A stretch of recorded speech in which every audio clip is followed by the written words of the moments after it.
76 साल के बाद आज ही के दिन उन्होंने जनतंत्र की, लोकतंत्र की हत्या की है। समझ ये नहीं आती, एक छोटे से शहर को अगर ये बर्दाश्त नहीं कर सकते कोई विपक्षी पार्टी जीत जाए, तो 24 की देश की इलेक्शन का क्या होगा? चिंता मुझे इस बात की।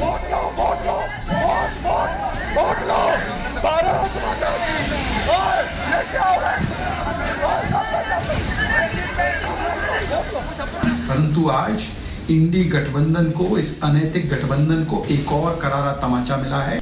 बीजेपी का मेयर आपका गदर, मर्यादा तार तार, सदन में वार।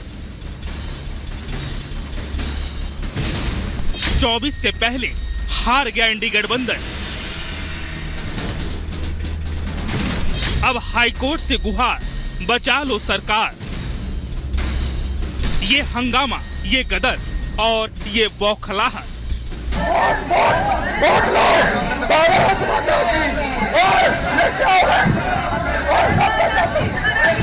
तस्वीरें चंडीगढ़ असेंबली हॉल की हैं, जहां मेयर चुनाव में आए नतीजों के बाद आम आदमी पार्टी और कांग्रेस के पार्षद भड़क गए। बीजेपी को जीत मिली तो इंडी गठबंधन बौखलाहट में हंगामे पर उतर आया। सदन के अंदर ही जमकर गदर मचाया। पुलिस में पुलिस प्रशासन से रिक्वेस्ट करूंगा कि इनको बिठाएं, अपनी अपनी सीटों पे बिठाएं, इनको सभी को अपनी अपनी सीटों पे बिठाएं। बीजेपी ने मेयर पद पर जीत हासिल कर न सिर्फ आम आदमी पार्टी और कांग्रेस के अरमानों पर पानी फेर दिया, बल्कि इंडी गठबंधन को बड़ा झटका दिया। जो नतीजे आए उसके मुताबिक बीजेपी को कुल 16 वोट मिले, आप कांग्रेस को 12 वोट नसीब हुए, जबकि 8 वोट निरस्त कर दिए गए। ये सभी वोट आप और कांग्रेस के थे।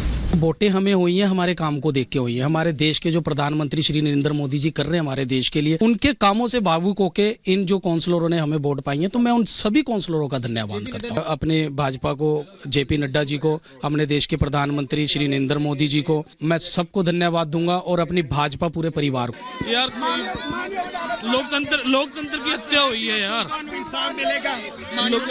वहाँ पर आस है, वहाँ पर इंसाफ मिलेगा। अब इस पर सियासी बवाल मचा है। आम आदमी पार्टी इसे साजिश बता रही है। पंजाब के सीएम भगवंत मान ने तो गंभीर आरोप लगाते हुए लोकतंत्र का काला दिन तक बता दिया। इससे पहले मध्य प्रदेश में ऐसा किया उन्होंने, सरकार लूटी।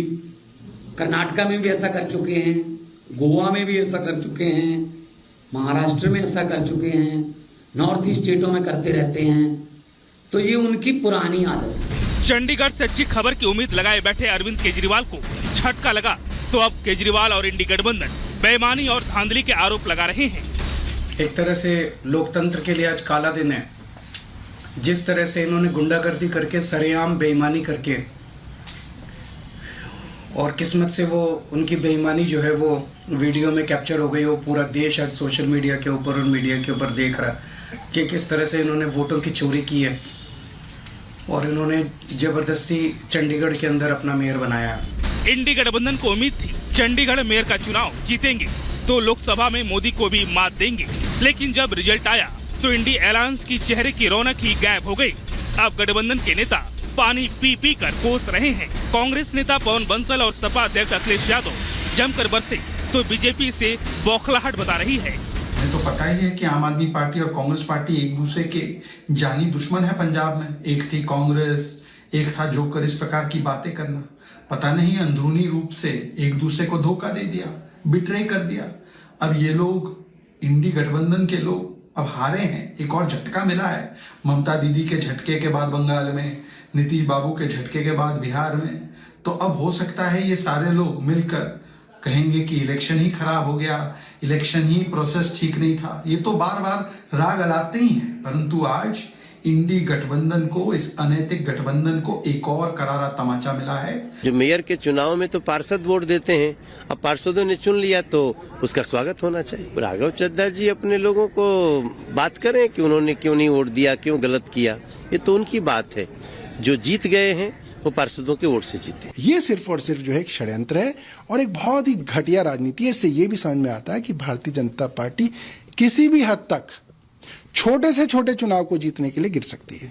म्युनिसिपल कॉरपोरेशन के मेयर के चुनाव में अगर इस प्रकार की गैर कानूनी असंवैधानिक घटनाएं को अंजाम दे सकती है तो आप सोचिए कि लोकसभा चुनाव की हार देखते हुए ये लोग क्या करेंगे।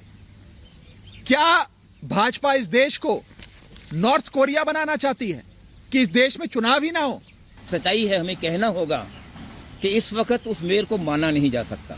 मेयर एक साजिश के तहत है, देशद्रोह जैसे कहा राघव जी ने, वो सचमुच एक देशद्रोह है। लोकतंत्र के साथ ऐसा एक घटिया, एक घिनौना माहौल जो आदमी सोच नहीं सकता। ये चुनाव हाईकोर्ट की देखरेख में हो रहा था, लिहाजा अब कोर्ट का दरवाजा खटखटाया गया है। आम आदमी पार्टी ने हाईकोर्ट में अर्जी लगाई है। आप कांग्रेस का कहना है कि धांधली की गई है क्योंकि आप और कांग्रेस के पास ज्यादा वोट थे। साजिश के तहत उनके 8 वोट निरस्त किए गए हैं। पंजाब हरियाणा हाईकोर्ट आज इसकी सुनवाई करेगा। 2024 चुनाव से पहले बीजेपी और इंडिया अलायंस के बीच ये पहला और सीधा मुकाबला था, लेकिन इस मुकाबले में अलायंस चारों खाने चित हो गया। Bureau report, Republic Bharat. पिछले साल जून में मोदी विरोध में बना इंडी गठबंधन देखा जाए तो औपचारिक तौर पर बिखर चुका है और स्वार्थ की राजनीति, स्वार्थ की सियासत करने के लिए बने इंडी गठबंधन की गर्त में जाने की शुरुआत उस बैठक से हुई जो दिल्ली में हुई और जिस बैठक के बाद पश्चिम बंगाल जाते ही ममता बनर्जी ने अपनी राहें अलग कर दी और बची कुची कसर नीतीश कुमार ने पाला बदल कर दी। और ऐसे में इंडी गठबंधन की बौखलाहट भी अब साफ सीधे तौर पर नजर आ रही है क्योंकि अंतिम कील डालने की जो काम है वो अखिलेश यादव ने कर दिया है।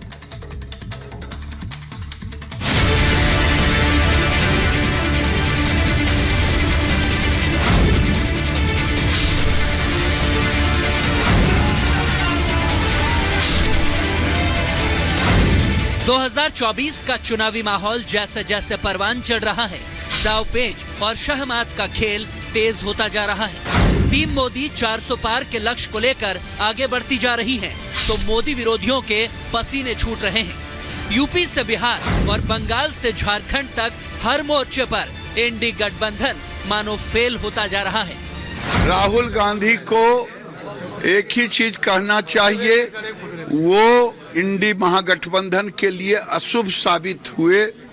जहां जहां जा रहे हैं वहां वहां गठबंधन टूट रहा।